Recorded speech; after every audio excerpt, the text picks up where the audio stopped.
Well, hello, Gymnastics USA family, Team USA family. Welcome to Thursday. It's Tell a Story Thursday, and we got so far Amanda Sierra, first person put something in the chat. That's good. I like to see that.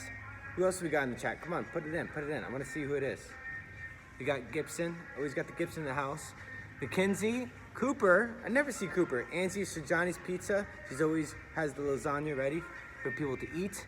What else do we got? The Rileys. Both Rileys are in the house. We got the Corbins, Jordan Cruz, Giorgio. Looking good, people. We're getting so much better at this thing. Like, you guys are commenting all the time. We're getting a good showing, good viewing. Very nice. Looking good, people. Gracie. Tomorrow is the big day, people. Tomorrow is the big day. So we have to strategize together on how to make sure that Roberto does gymnastics. He is a little nervous, okay? And by the way, he was a gymnast in the early 90s, okay? I retired gymnastics in 2007. 2007. Nick retired gymnastics in 2013, maybe? No, 2015. And, or 2016, I gotta ask Nick that. And Roberto retired from gymnastics in 1992 or 1993, okay? So he's it's been a while. I'll put it out, that's a nice way to say it. It's been a while. So don't have high expectations for what you're gonna see. He was the best gymnast out of all of us though. He was one of the best gymnasts in the world, actually. If you can look him up, I think there's a YouTube video out there called, if you type in Roberto Aldazabal. That's Roberto Aldazabal. Roberto Aldazabal. Look him up on YouTube. He was one of the best gymnasts in the world back then. 1990s, early 1990s. Really good gymnast. But again, it's been a while, so don't have too high expectations. And that's the theme of the week anyway, so that's perfect. Okay? All right, let's talk about Tell a Story Thursday. Who wants to hear a story? Do you want to hear a story? If you want to hear a story, say, oh yeah. Or say, yeah. All right, let's do it. We got me. Harmon wants to hear a story. Will female coaches do something? That's a good question. Well, we'll see what the next challenge is. We don't know. That's true. It's all been men doing gymnastics. We'll see what the next challenge is. We'll find out tomorrow. Okie dokie. So everyone wants to hear a story. I hear, oh yeah, very nice. Okay. So in 2008, when I retired from gymnastics, I moved here to Orlando to become a stunt performer at Disney. Like a lot of male gymnasts. A lot of male gymnasts that retire from gymnastics, whether from NCAA or Elite or just whatever, they retire and end up going to work at Disney or Cirque du Soleil to do gymnastics. It's very common for gymnasts to do that, especially male. So I went to Lion King. That's actually where I met Roberto. I met Roberto at Lion King, and I knew who he was before I came because he's a legend. I knew who he was, and it was amazing to me. So him and I worked together as tumble monkeys at the Lion King show, okay? And so I was thrilled. I was only 18 years old, and I was so excited. I was so, like my future was bright. I was ready to be a stunt performer.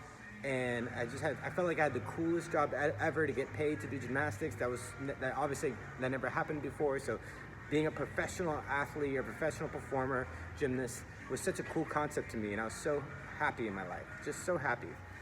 Just moved out of my parents' house, moved to Orlando, got an apartment, was able to pay my own way. It was so cool. So we'll talk about the next challenge later, Mackenzie. Okay, so let me see here. So what I was saying is I was just so ecstatic for my future. I had this huge expectations of my life about being this stunt performer and maybe becoming a captain, a stunt captain, and maybe even open my own stunt business or, travel the world. I don't know. I had all these crazy ideas and crazy expectations, and I just was so ecstatic and happy. And then with the first few months working there, just the first few months working at Disney, I was jumping on the trampoline. So we're supposed to jump on the trampoline, and I wasn't a trampoline person. We didn't do trampoline back when I was a gymnast. So I was jumping on the trampoline, and you have to jump really high and then grab a trapeze. You have to grab a trapeze. Trapeze is like 20 feet up. It's really high. And so I'm jumping, and I was looking up at the trapeze, super nervous because it was really high for me. I was super nervous. And then as I was looking up, my timing was off on the trampoline. And that's how my my timing was off, and then I tore my ACL in my knee. So there's a ligament inside your knee, and then the ligament holds you two big long bones together, basically, and that tore during the show. Even my parents were even at the show watching that day. So it was a horrible experience. Horrible, and I'm so sorry to tell you this sad story. So it was a horrible experience, and I was devastated. So because this basically meant my career was over. So I mean, not necessarily. So it takes 6 months to heal, and so Disney put me on this training regimen to get back, and hopefully for me to get back. So I trained 6 months. I was devastated, but hopeful that I was going to get back. And then right the day I came back, 6 months later, the same day I came back, I tore it again. So obviously, I wasn't supposed to do this. Like, I don't know if it was divine intervention or what. I was not supposed to do this stunting thing. It just, my body wasn't letting me doing it. And so I, again, was completely devastated. I had no idea what I was gonna do with my life. I was completely lost because I had such high expectations for this particular job. I had huge expectations that this was gonna be my new life. And then I felt like my life was destroyed. But it wasn't, obviously. If I didn't tear my ACL, if I didn't get injured at the Lion King show, I would never have had this gym. I would have never known you guys.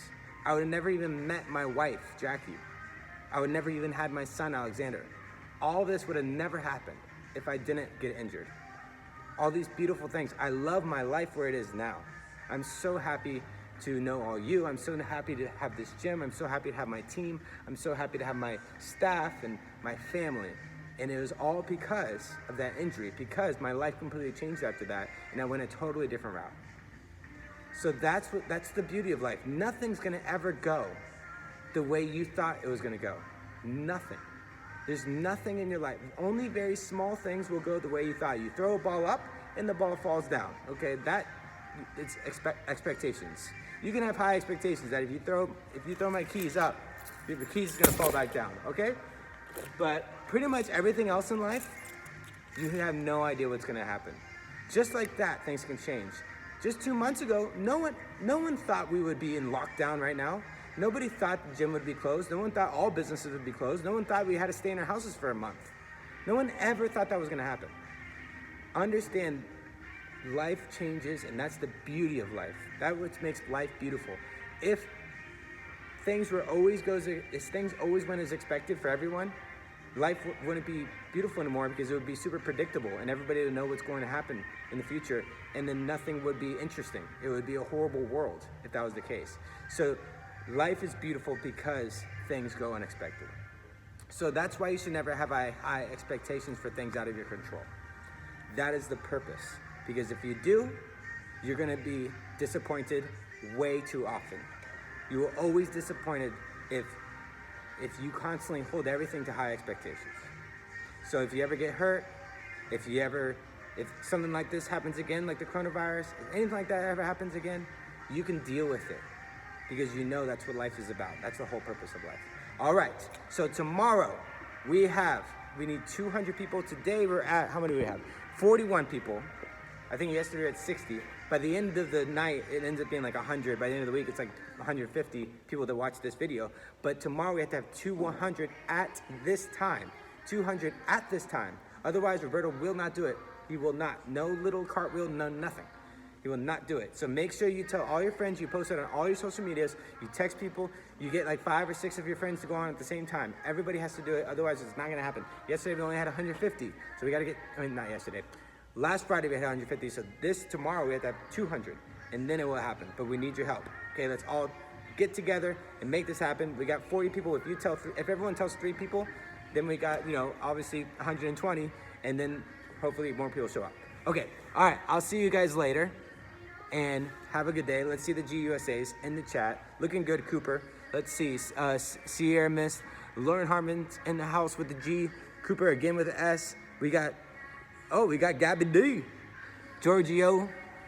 Sierra. Mackenzie. Lauren Harmon. Looking good. All right. Angelique, Johnny, Mackenzie. Team. I'll see you.